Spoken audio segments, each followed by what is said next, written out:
A woman walked into my office on a freezing January morning. It was my first winter in Afghanistan. Her head was bowed and heavy, and her shoulders, they carried a weight that I couldn't see, I couldn't imagine. "Help me," she said as she came in. "I need money, I need a job, I don't care. Whatever you have, I will do it, just help me." Before I could say anything, she went on. "My husband is long gone, my children are starving, we sleep in an empty room with no furniture and no heat. We shiver every night, not sure we will live to see the light of the next day." At that time, I was running an organization that provided support to the most vulnerable women in the country. We offered them vocational training to learn new skills. We offered literacy, health education, rights awareness, really whatever they needed to get off the streets and on their feet. And so I offered her a range of trainings to give her a skill to help her make money. She chose jam making because it was the easiest and she could start right away. And then I asked her if she wanted to also take a literacy class while she was with us. "No," she shot back right away. "What do I care to read when I cannot eat?" She left my office after that, but her words, they stayed behind. And what I didn't know then was that she would show me what hope looks like in just 6 letters. You see, this was Afghanistan in 2002. Everywhere I went, there were women on the streets with their hands outstretched, begging. They had no homes, no food, no work, no opportunity, no hope. At that time, 97% of them were illiterate.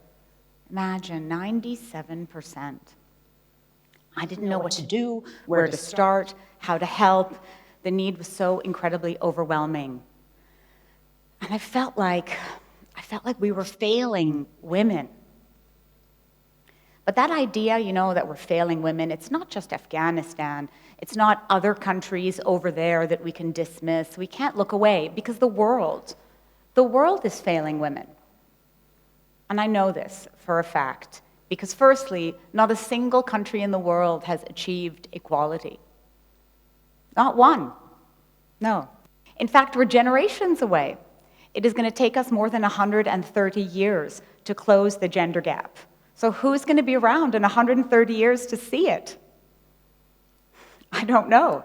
I mean, the social indicators, they paint a very grim picture for women's rights. Poverty, for instance. Poverty is overwhelmingly female. Right now in the world, there are 383 million women living in extreme poverty. More women than men.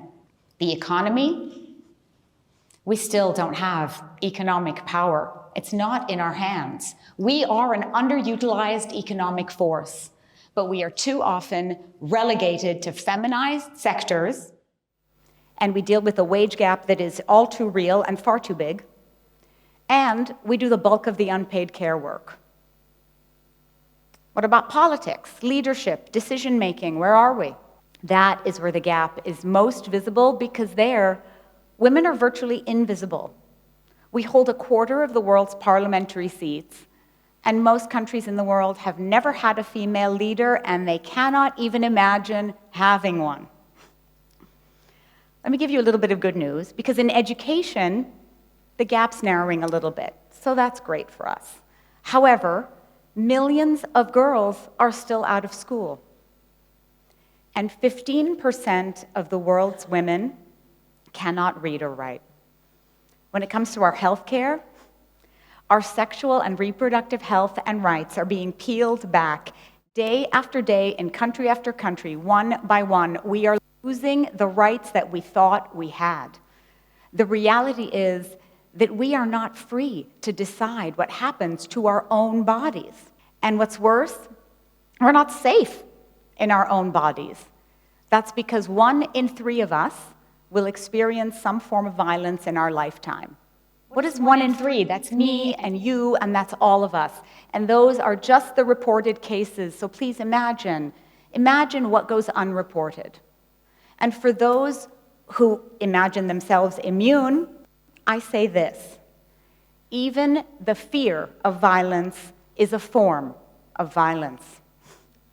So, we're not free in our bodies, we're not safe in our bodies. And where are we the least safe? It's actually in our very own homes. That's right, in our own homes, where we should be the most safe. So are we failing women? Is the world failing women? Yes, absolutely. We are every single day. This is extraordinary. It's overwhelming. It's not about opposition to women's rights. No, this is a deliberate destruction, a dismantling, a dismembering. It is next to impossible. And right now in the world, we are facing unprecedented destruction overall, globally. Yes, as a global community, because we are experiencing the most conflicts the world has ever seen since World War II. Somehow we seem hell-bent on destroying one another. And conflicts have a detrimental impact on women and girls that take longer to resolve than the crisis itself. Political peace, that doesn't bring peace for women. But if it's peace we really want, progress, prosperity, it's not through the economy and it's not through the government. It is how a country treats its women. You want stability? Give us equality. Meanwhile, it's conflict and crisis and destruction. And two of those countries right now are my very own, Lebanon and Palestine. In Palestine, I witness my land occupied, my people dying, communities destroyed and generations erased. And in Lebanon, I witness my people suffering under economic collapse, corruption, a failing state. One land erased by force and the other by neglect. We can't afford to look away. These crises, they are all of our crises. Even if we are not from these places, we are connected in ways that we need to realize. To make things more complicated, I'm also American.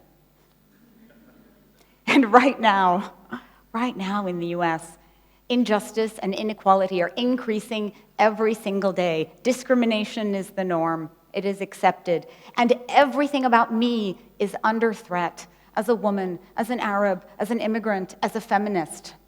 It feels like nothing and nowhere is safe. It feels like it's human right now.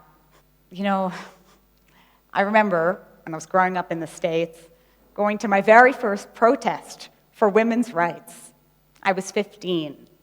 There I was in the middle of the crowd, holding my hand-drawn sign for equal rights. Oh, I believed in that sign so much.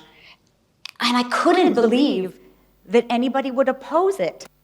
Who argues against equality? We are entitled to equality, freedom, justice, liberation, just because we're human. How is there even an opposition? So I didn't understand that anyone could actually disagree with me. I thought this was going to be a clear fight, an easy fight, and I thought it was going to be a quick fight. Quick. If you had told me that I would be holding up that same sign for more than 3 decades, I would have said, hell no. But here I am. Here I am. And I have dedicated those decades to working all around the world, working on women's rights. Chad, Congo, Niger, Nepal, Papua New Guinea, Senegal, everywhere, anywhere. And my job was to end sexual violence against women and girls. It's a near impossible job. It's a job that should never have to be a job. But more than a job, you know, for me, it was an avalanche. It was one and another and another and another. And right now that avalanche is crushing all of us. Look around. If you think that the world is moving backwards, you're right. You're right. If you think working on women's rights is too hard, near impossible, you're right. But if you think you're powerless, that's where you're wrong. That's what the world wants us to think. It's too easy. The world wants us to surrender, to shrug, to give up, to quit. No. Quitting is a luxury we do not have. Quitting is a luxury we cannot afford. Because our enemy is not opposition. Our enemy is apathy. And if we quit, we are surrendering to the status quo. We are shrugging our shoulders as forces drag us backwards. If we quit, we are saying, hey, it's okay. We'll wait 130 years for equality. Really, don't rush. Is that what we want? Is that what we believe? Is that what we're doing? Is that our legacy? No, absolutely not. Just the thought of that should enrage us. And that's good. Take that rage and morph it into courage. The courage that it will take to get things done. The courage that is collective and cumulative and contagious. And start now. Because governments, donors, big forces, they will not save us. No one will save us but us. That's right. And we need to start right now. We cannot afford to wait. The cause is urgent. We have a mission, we have a vision, we have a calling. We suffer under so much oppression, the removal of our rights and the destruction of our justice. It is absolutely heartbreaking to witness. But what I want to say really is that we need to fight for every little scrap that we have, every little shred, every ounce of energy we need to dedicate to this cause. And it's the smallest things in the smallest spaces, the tiniest steps that are going to make the biggest difference right now. 1 year after that woman walked into my door, came into my office in Afghanistan, she came back. She came back. I almost didn't recognize her. Her head was high and her shoulders back. "Now I will take your literacy class," she said to me. And I said, "That's great, wonderful. Thank you for coming back. What made you change your mind?" And she said, "I learned how to make jam. Apricot jam. I sell it out of my home. I pay my children's school fees. I put food on the table. We have a table. We have a table." I said, "This is amazing. I'm so happy for you." And I could tell her voice, it couldn't hide her pride. But then her tone changed. And she said,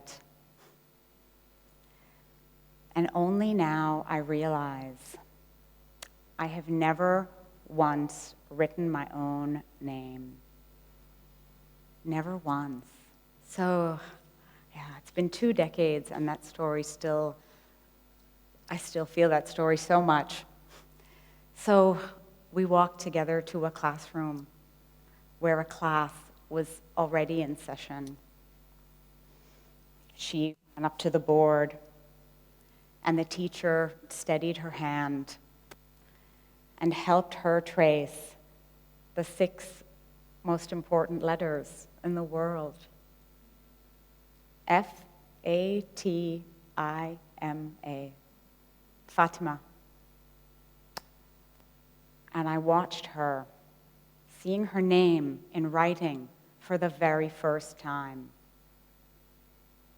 It was as if I could hear her say, "I am Fatima, and I am here."